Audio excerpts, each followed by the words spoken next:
And you're going to find, like you mentioned, the more you do this and the more you study genetics and you understand about how things are passed on, your percentage of quality dogs is going to be higher and higher. It's just going to keep going up higher and higher. And you're going to get a really consistent, happy-go-lucky, structurally sound dogs. And also, too, you also want to go to a breeder that probably does a lot with their puppies. You know, a little agility course, tunnels to go through, ramps to go up and down, and a lot of socialization, you know, with their puppies. Because those first 8 weeks of their life can set that dog for life. In the bearded collie, I'm looking for one of the most important things that I'm looking for, besides temperament, because temperament is above everything, is I want a structurally sound shoulder assembly in the front. Because it's the front assembly that's going to be pulling that dog up over. It's going to be that front assembly that's going to be taken off when you're running with your dog.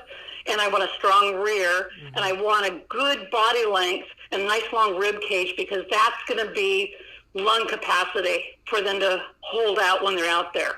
And that you start with a blank slate, but as I stack my puppies up on their grooming table in their puppy room probably 3 to 4 times a day because I can't keep my hands off of them, you start to see it. You start, and that's the puppy that every time you put it up on the table, it doesn't move its feet. And I'll say to somebody, do you see that? And they'll go, well, what do you mean? I go, a dog that doesn't move his feet and it stands really nice is comfortable in its body, and it means that it's structurally sound. It's balanced. I'm looking for a balanced dog. That would be the number one word, I guess, balanced, front and rear. There's other things that can come up, like I have a gorgeous female right now that she probably would have been finished this year, but there's been no shows. She moves like a dream. The one thing I don't like about her is her eyes are a little light. I prefer a darker eye. But she doesn't move on her eyes. You know, her eyes are fine. It's just that I prefer a darker eye. So when I go to breed her, I'm going to look to complement her to find a male just like her, but with a darker eye, because the darker eye is dominant over the light eye. And because I don't want to keep that going. You know, I want a darker eye. And there's been some phenomenal males out there with a lighter eye, and that's why we're starting to see it a little bit more, because it was ignored. And that's not the most important thing, but when you start to see too much of a fault, then you have to, you know, hey, let's pull back. Where are we going to go? And I have my male that I had from the Netherlands, and he's on frozen semen. I'm just waiting to use it on one of my dogs because he had the darkest eye imaginable. And I was like, so a lot of us do that too, is that we get a young dog that's promising, we'll freeze the semen on it and use it years down. He was collected in, I think, 2000? Yeah, 20 years ago. So you pay storage every year and with a vet, but that's looking toward the future on maintaining your bloodlines. A lot of people said, how would you improve the breed? I don't think our breed needs improvement. I mean, people tend to toss that out. I'd like to maintain the quality of our breed is what I would like to do. I would like to just maintain the good things that we have. I think it's kind of hard to improve upon the bearded collie myself. I think they're a wonderful dog. I dealt quite a bit with that because coming from the border collie world, I mean, we have a breed on the west coast here called the McNab. And that basically was a dog that came from Scotland in the 1800s to the McNab Ranch in Ukiah. And they bred to the local dogs because they didn't want the heavy coat. They wanted a shorter coat. You know, they didn't want the big head. The problem, I think, with the bearded collies that I have seen, and people can argue the point with this, I think the coat on several of the dogs being shown has gotten too profuse. And some people would say, well, it's just grooming. I said, no, there's certain bloodlines that carry a heavier coat. People that work on ranches, they're working on stock, do not want a heavy, profuse coat that's going to be matting all the time. You know, the harsh, old-fashioned coat is so easy to take care of. You have to put a lot more work into it to get it to finish in the show ring because a harsh coat will break off. So preservation for me is the breed is not going to be around if we're breeding dogs that people aren't going to want to take care of. We've lost the large ranches as far as getting a dog to work stock. I mean, people can be hobby breeders, and we've got sheep and we had cattle. It's not a breed that's used extensively because of the care. Like in California, we run with a lot of ranchers. They want slick-coated dogs. They do not want all this hair. Right. So I think what I'm preserving my breed for is as companions, even though they were bred for working, and I sent you several pictures of my dogs working. They were bred for working, and people just love it, but it's going to take a lot of care of their coats if you're going to work them on stock and you're going to have them out, in foxtails and mud and dirt and all that. But I think the bearded collie is so versatile that it's filled so many venues. Like we talked about, agility, therapy, herding, obedience. I'm not a fan of introducing other breeds because we have enough herding breeds that do what everybody needs right now. Right. And the bearded collie, regardless of the fact that it's not bred for herding, still herds. I've got one young one right now. I have to be careful when I'm running my dogs because she goes to the head of all my dogs, and she's herding. There's no ifs, ands, or buts. And I'm going to probably take her down to the Bay Area and put her with a trainer and start training her for stock trials because she's that good. But she's really strong. She's really strong. And the only concern I have is taking her into the heat, in the summertime. So I'll probably be just spring training and then bring her home because I won't put her out in the heat in Sacramento, that whole area down there. Right. But people are working their beardies and they're working show lines. So I don't see the need to introduce other dogs. I know what you're talking about because, like I said, my border collies that I have are working stock. They're cow dogs. It's not show lines. And so we've trialed our dogs around people that do cross. And my best friends on the ranch, and they cross dogs all the time to get what they want to work cattle. What my best advice to anybody that is new, and I have young people, younger than me, that want to get involved, and I'll say, did you read the book? And they'll go, well, I went online. I said, no. Did you read the book? And I said, you need to know where they came from. You need to understand the back of these dogs. When I went to Europe, I had written several people, and I actually went to kennels in Germany and in France. I went to the French Nationals, and I went to talk to people that were older that were in beardies when it first started. And I went around to all these kennels, and when I applied for my judging license, the AKC rep, because you have to be interviewed, she said, the one thing about your applications is the fact that you went and interviewed all these breeders and asked about the bloodlines of their dogs. And my Haagen-Dazs was from an old bloodline, and that's why I brought him over. He wasn't shown very much, but a lot of his puppies made a huge mark in the United States. You can talk to any bearded collie person that's been around and say, did you ever know Haagen-Dazs? And that's all you have to say. His name was Haagen-Dazs. And he produced, this is interesting, fabulous temperament, fabulous structure, but he never worked stock a day in his life. I'm not kidding. But I learned from my rancher friends that he can skip a generation. He had kids that were phenomenal on livestock. But if I put him on my sheep, he would go out to the sheep to see what they were eating. That was about it. He did not care to work stock at all. But he was a fabulous producer. So, he's behind almost all my dogs that I have here now. And he produced. His daughters were phenomenal, just phenomenal, as were his sons. So you have to have an open mind when you're into breeding, but you really have to know your history, and you have to call people up or go to a show and talk to somebody and just say, hey, do you have a minute? I wanted to ask you about this bloodline. What do you think of that bloodline? And then I'll say, well, the reason they did Haagen-Dazs was because his mother had a white eye, and they went to the Sunbreeze bloodline, and this is what you get into. And he said, you look for this on your bloodline. This is what you're looking for. And then you need to understand genetics. Good shoulder assembly is recessive. Light eyes recessive. Dark eyes is dominant. So there's certain rules that always apply across the board. It's like I try and tell people, I go, you're not going to go out with a Pomeranian to gather sheep. No. And I say, because they just don't have it in them. Right. And I've actually had border collies that did not work. Yeah. That came from dogs that have won the Working Dog Nationals. And somebody had said to us, well, get rid of her. She was the most beautiful border collie we ever had. She was so sweet. She was so wonderful.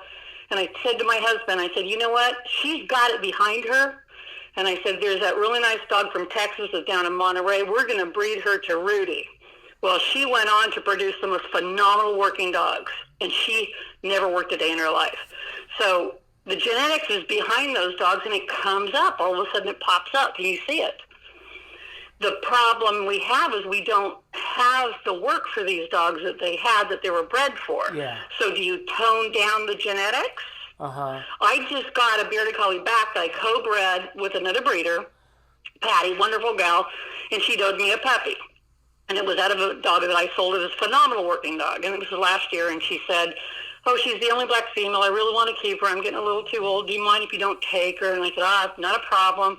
But she was everything I wanted in my breeding program. Well, then she called me in May and said, you know what? And I go, what? She goes, she's way too much dog for me. She said, she's the type of dog that you like. And I said, not a problem. I'll come over and get her. And I got her. And I brought her home. My husband goes, what a great dog. I said, yeah, but not for Patty. You know what I mean? It's like, she was great for me because I'm on 4 acres. It's rough and tumble. She's kind of bombastic. She doesn't have an aggressive word, but she wants to work. And she's just too much dog. She'd be too much dog for a lot of pet people. Mm-hmm. And you recognize that when they're little. And that's why you have to be really careful where you place your dogs. You know, you need to know the people, what's your lifestyle? Do you run? How old are you? I actually ask people that. How old are you? Right. You know? And they'll go, well, I'm 75. And I go, yeah, probably not a good idea. Yeah. You know, but I get that a lot of that. I do get a lot of that because they're pretty and they look sweet and until they knock grandma down, you know, and stuff like that. And that's when so you recognize what you have because you've been doing what you've been doing. Yeah. A lot of people try and change that, and you do the best you can to monitor it. That's your responsibility that you could read your dog. Yeah. I mean, I've got neighbors that walk their black lab every day, and he's in front of our house, and he's a little aggressive. They walk him at 8:25 every day. I make sure all my dogs are locked up because otherwise my dogs will fence run, and I know it. And my husband goes, what the dogs are? I said, no, they're walking Ramsey down the road. And he goes, when? I go, 8:25 every day. You know? But I don't want a bunch of fence-running dogs. Yeah. You know, and that's not fair to them either because they should be able to walk their dog. This is interesting you bring that up because we trained our Border Collies with Merlin, Sandy Newton, which were in Red Bluff, top stock dog people. We bought the Border Collie that didn't work, from them. They didn't do health tests. They didn't do anything. They said, get rid of her. And I told my husband, I said, you know what's really interesting? They make a big deal about this working ability. The minute something doesn't go right, they're down the road. Yeah. Whoever's got the money, they sell the dog. Yeah. And I said, they don't put any thought into why this is. And I told Sandy, I said, we're not getting rid of Bootsy. No. And I go, she's really well bred. She goes, yeah, but she doesn't work. And I go, that doesn't mean that she can't produce. Yeah. My girlfriend that owns a huge ranch, Cape Town on the Lost Coast, we're best friends. Her first dog, they got a dog years ago from Scotland, Border Collie. Mm-hmm. Never worked a day in her life. She said all she would do is go underneath the gooseneck trailer and bite at the horses. They bred her, and they got Jeff, who they had for 17 years, who was the most phenomenal dog they've ever had. So she had told me these stories, and that was before I really got into breeding my dogs. So I stopped listening to people, and I thought, I'm just going to see what happens. Well, Missy, who's the daughter of the dog that didn't work, I bred her to my friend Debbie Pollard that has a herding facility. 4 of those dogs out of Missy now have got herding trail championships. We're not talking just, they're phenomenal. They work stock, they work cattle, they work sheep, they work ducks. And Debbie's gone on with that bloodline, and she's using it now. But if I had to listen to what these people said, and I kept telling my husband, I said, I can't believe it. I said, it's whoever's got a check for that dog, they're down the road, and they're out of there, or they give it away. They don't care. And I go, I don't understand this, but I think they get so obsessed about the working ability. And what I notice is I don't think a lot of these people know pedigrees or genetics. And you know they'll breed dogs or they'll buy a dog, but they really don't pay attention to the bloodlines. And so if you keep an open mind and you're not, because this division I hate this division when people get nasty about this and, oh, he's pet or oh, he's this. Yeah. Keep yourself an open mind and look to the future about where this breed is going. 90% of the people that buy dogs from us are pet people that are looking for good companions. I'm not concerned about show homes because they're looking at a little different venue. If I keep something for a show, I'm like, I've got people on lists from Europe that want to have my Haagen-Dazs breeding. It's really hard to ship a dog to Europe nowadays. Yeah. So I'm not really that concerned about that. It's more for my own, what I want to have on my own property. Yeah. But it's like, you got to keep an open mind and leave your ego at home. Leave your ego at home. Right.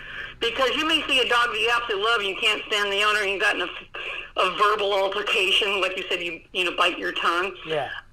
My girlfriend, who's a really good friend of mine that we co-breed together, we were talking yesterday. She goes, I think we have a lot of control freaks in the dog show world. She said, think about it. Everybody's really controlling about their dogs, their bloodline, how the dog behaves in sports. And I said, Sue, never looked at that, but I think you're right. You know, she's right. Yeah. There's a lot of control that's going on. Yeah. But I think the longer you're in it, the more you see things that you never thought you'd see. Right. You know, you learn something. And you just go, wow, I never knew that. Wow, Right. that's really cool. Oh, that's really fun. And you learn stuff, you know. And so if you keep an open mind, I think you'll do okay. I just don't know what's going to happen down the road with all the crazy things that are going on in the United States. And it's expensive to do a breeding program. In the old days, they had kennels with 30, 40 dogs, and they could experiment, and, you know, it was considered okay. And now the hobby breeder, you know, maybe 1 or 2 dogs, if that, and there's a lot of research going on. It's hard to keep up on everything. So I tend to fall back on old school a lot and go, you know what? Right. This is what I'm going to do. This is what works for me. Right. Absolutely. But there's a lot of really good people out there. And then, like the gal that decided that she wanted to breed dogs, we turned out to be really good friends. She calls me like once a week and said, this is what I'm thinking. What do you think? And I go, let's get your dog pregnant first. Yeah, I'm right. not going to worry about it. I'm actually going to, she's in Texas. I'm actually going to fly out there and help her welfare litter because she's never raised a litter of puppies before. Oh, awesome. Which means I've got to have my husband babysit all my dogs while I'm gone. So, because of the money situation, do you think there needs to be more of a collectivist attitude instead of a, kind of a consumer market-driven attitude? It's kind of difficult if you talk to people that are really into it. A good friend and I were talking the other day, and she's breeding a litter, and she said, I've got a couple people that don't want to show, but they're willing to let me use the dogs in a breeding program. Mm-hmm. And she said, we're losing too many good dogs to pet homes that are actually top to the gene pool, mm-hmm. because we're requiring that they spay and neuter everybody. And I agree with her, but the average person isn't willing to take somebody's pet dog into their house and raise a litter. Mm-hmm. But she's a preservationist like I am, and it's kind of like if you want the dog to come back to you, and she just called a friend back east who's looking for another male, and she says, you know what we'll do is we'll collect them and freeze and store that. So that's what happens. We have to have people like that are willing to say to the pet person, you know what, I'm letting you have the show puppy. I know you don't want, to breed or raise, but if you let me have the dog just back for 1 litter or 2 and then spay them, or if you let me collect your male after the health tests are done, I'll let you have them for a reduced rate. I'll give you the dog. Uh-huh. I mean, that's what I've done with a couple people, too. It's kind of like, I have this really great dog, but I've got 12 dogs, and I can't do one more. I don't have a place. I want it close. You take this dog. The agreement is I get something back. Like the dog I just got back that she didn't want to give me last year, I put in my contract, if it works out, I'd like a puppy back mainly for my breeding program. And I picked the male for her, and it was an outstanding litter. Now I've got this dog back, and she's everything I would want in a bearded collie, except she's a little wahoo, but she's just a year old, mm-hmm. Okay? Mm-hmm. So I preserved some really good bloodlines with that dog. Mm-hmm. And so she's who I would go on with. And if I meet somebody say I'd be willing to raise a litter, my good friend that has Cardigan Welsh Corgis, she'll place an older female that's a finished champion in a pet home and say, can I have her back for a litter because we want to keep the bloodline going. So that's an option. So you don't lose the gene pool on some of these dogs that are fabulous. Right. Not every fabulous dog is going to make it in the show. When you get a litter and you've got dogs in the old days that all finish their championships, but you don't have any homes that are willing to show, what do? You put them in good homes, which is what is most important. So I have a hard time seeing doing a collective effort just because of the individual personalities and everybody, how they think. Right. That is like you said, you run into certain people that think one way and other people think another. And if you add up what it costs you to raise a dog, do health tests and breed them, and then go through everything as far as placing dogs, it's not a big moneymaker. Now, if you're in a puppy mill where you're not doing anything, you're not doing health tests, you're not showing them, you're not, putting back into your breed, then I'm sure there is a financial reward on that end. Right. But vet bills have risen tremendously. Yeah. Tremendous, especially on the West Coast. Tremendous vet bills. I mean, just to even do a frozen insemination with my own stud dog and no stud fee will probably cost me $3,000 just in health tests alone to do it. But that's because it's gone up. And I'm on a couple of lists, on the internet, and people will do questions like, well, what are you paying for a C-section? What are you paying for progesterone tests? And it's amazing how it's different all across the board. About the most expensive, I think, is the East Coast and the West Coast. In between, it's not near as expensive. I had when my Beardy had a litter this year, and I took her in the vets just for an X-ray to see how many puppies. My bill was $350. Yeah. And she was in there for 5 minutes. Yeah. Seriously. Yeah. I went, seriously? I couldn't believe it. It was never like that before, and I wasn't expecting that. I still would have done it because I needed to do it. Mm-hmm. But it was like, wow, prices are really going up. So I tell people this. I said, vet bills are expensive. You want to make sure that your dogs are healthy. You may pay a little bit more if they're a purebred, but if they've done the health tests and they've got a good track record behind their dogs, you're going to come out ahead in the long run. Yeah, absolutely. I think that's the key. So what is, like, when you freeze semen, what is that process like, and where do you store it, and how do you store it? It's interesting. It's been so long since I froze it, the last one. It wasn't that expensive when I did it 20 years ago. I think I paid like $500 a collection. And I was using Dr. Popkins, who's down in Santa Rosa, who's a fertility expert. And then it was being stored in his facility down there, and I paid $100 a year.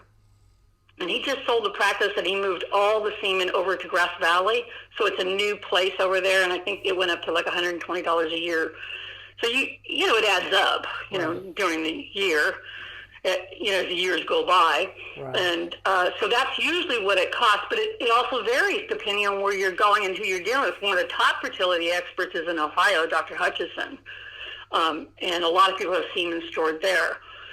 And then you run into problems now with COVID going across the Canadian border as far as shipping. Europe, it's really expensive to ship semen over to Europe, like $3,000. So just to ship one way. So usually when a breeder approaches somebody about this, the breeder pays for everything. Right. If we place a dog with somebody and we want them back to collect them, we'll pay for the collection and the storage. Because basically you own it. And before you can even do that, you have to have a DNA in your dog, and all the health tests have to be done. Because you that's how they identify the semen, is through the DNA. Right. If you're using it for yourself, you want a facility by you, because otherwise you've got to pay for shipping, and that's really expensive to ship the semen. Yeah. I had it with Randy because we're in Humboldt County. There's no fertility vets. They don't even do artificial inseminations up here. Oh, really? And when you go into frozen, you're dealing with, it used to be surgical implant, and now they're doing what are called transcervicals. And that seems to be more popular versus the surgical implant. And I did a surgical implant. I've done a couple, 2 failed and 1 worked. And I'd be more inclined, if I do this next year, I'll probably be driving to Los Angeles to a clinic down there. Okay. Yeah. Who's had a high success rate. Right. But you got to figure, Humboldt County to LA, 12 hours, hotels, gas. Yeah. It really adds up, but that's what you do if you want it to work. Yeah, absolutely. Well, right now what the clubs are doing, like when you run a club that runs a show, nobody's being paid. They're all doing that for free as it is. Right. What's costing is parking, buildings, entry fees, it gets really big. There is a junior handler program, and there's also the owner handler program.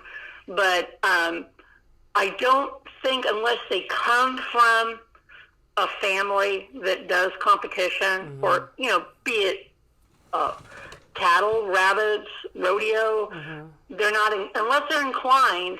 I think it's a different generation.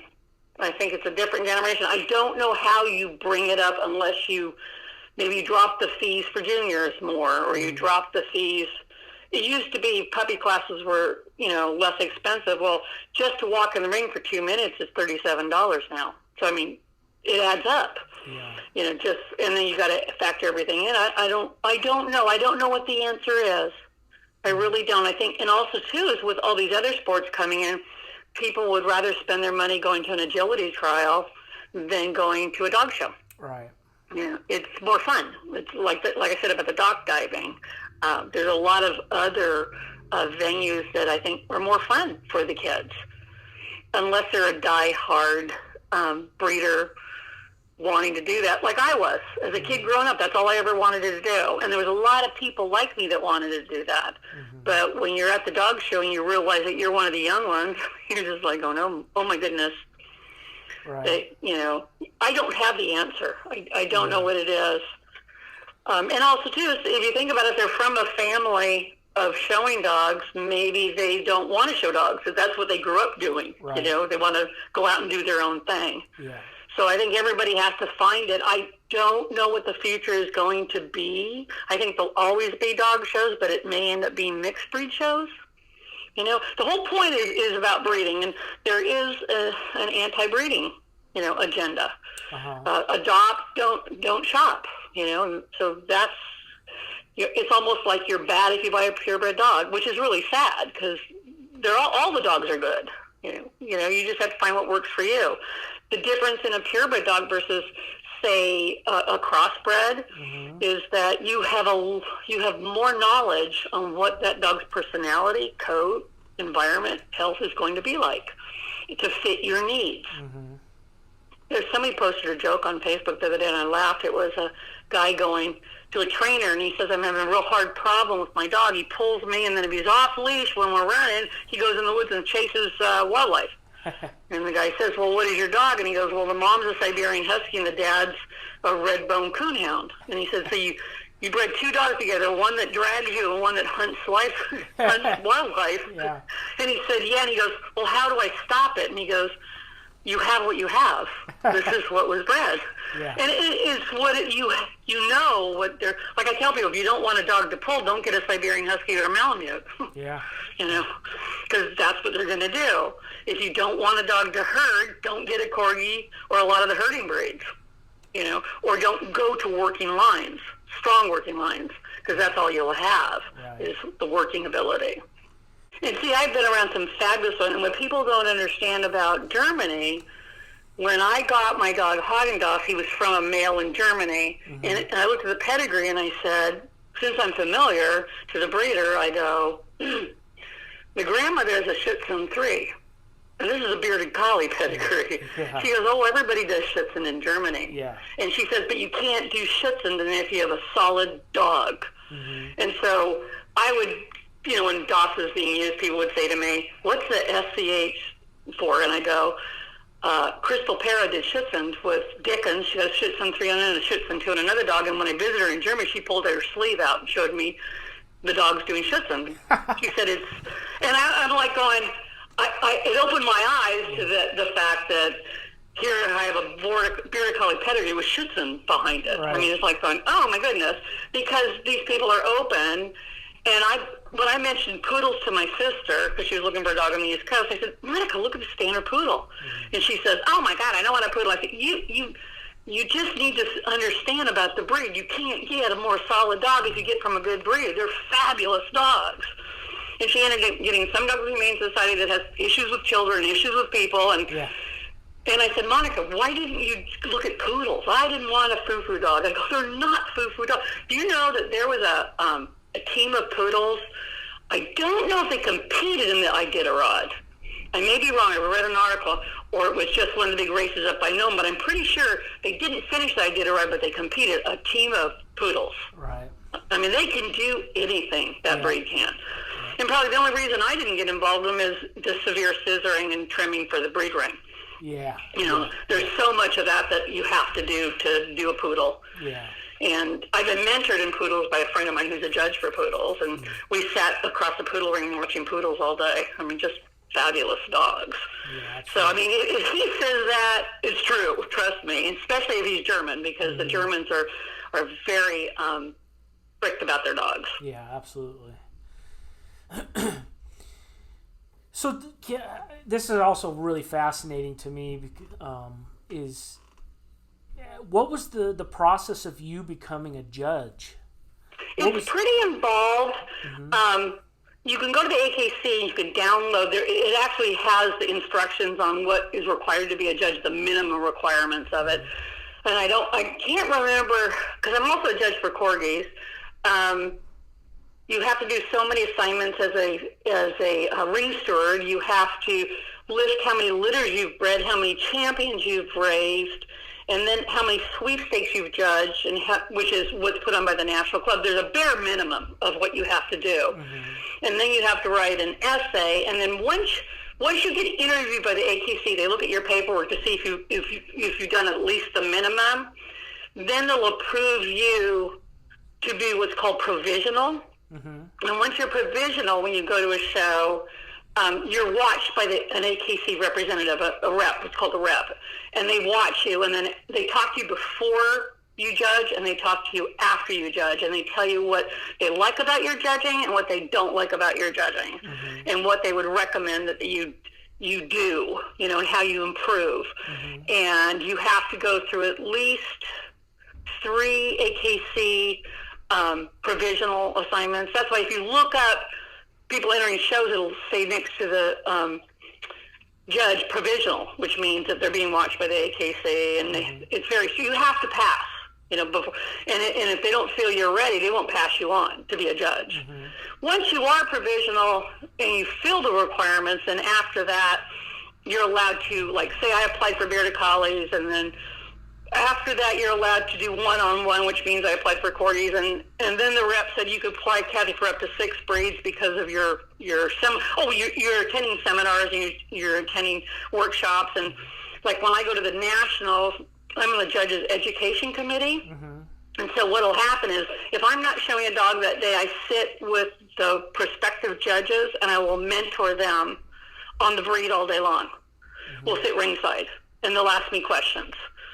And it's really funny because now you'll go out there and show, and you'll see people you mentor that you're showing to, you know, but you sit there and tell them what you want to see in a bearded collie. And then you have a hands-on workshop at the end of the day where the winners come to the workshop, and then you go with the judges and you get to put your hands on each one. So by going to the shows and going to the nationals, that's another part of getting your judge's license. It takes you several years to do this. And I stopped at Corgis because I'm actively competing in breeding, and it's very hard to do both. Right. And I do judge, but I didn't apply for more breeds because here's an example. Say I breed a litter on the West Coast, and several people from me, my dogs from me, and they're showing and stuff, and then they say, please don't accept any assignments because, see, they can't show to me. Right. So if I accept, an assignment in Sacramento, and I've got several people down there that have dogs for me, they're not going to be real happy because they can't go to the shows. You cannot have a financial dealership. I think it's within a year of selling a dog. Okay. But my whole thing is if it's got my kennel name on it and I bred it, sorry. And also too, a lot of people don't realize is once you're a judge, you cannot show any dog in the ring unless you own it and it lives at your house. Okay. And they kind of changed that a little bit. You don't have to live at your house, but if your name's on that dog, I can't, if somebody walks up to me ringside and says, could you hold my dog for a minute? I say, I'm sorry, I can't hold your dog. And they'll look at me and I go, I'm a judge. I cannot touch your dog because it gives the appearance of impropriety. Right. Outside the ring. So you're really kind of restricted once you get your license as far as what you can and cannot do. Do you have any experiences showing in, like, say, the UKC? No, I've never done UKC. Yeah. No, I've just done AKC, and then I've done ASCA herding, and my husband and I did quite a bit of through the USBCHA, which is the United States Border Collie Association. Okay. It's not AKC. Mm-hmm. And they're really funny because, like, if you breed a dog, because we're dual registered. I registered them, the Beardies, the Borders, AKC and USBCHA. The pedigree on the Border Collie says if you would chain an AKC championship on this Border Collie, your papers will be rescinded. It says that right on the pedigree. Yep. Wow. Yep. So anybody that I sold a Border Collie to, I said, you can't show them in the breed ring in AKC because I'll lose my registration. Right. Because most of my dogs that I was breeding was for agility and herding and, stuff like that. Right.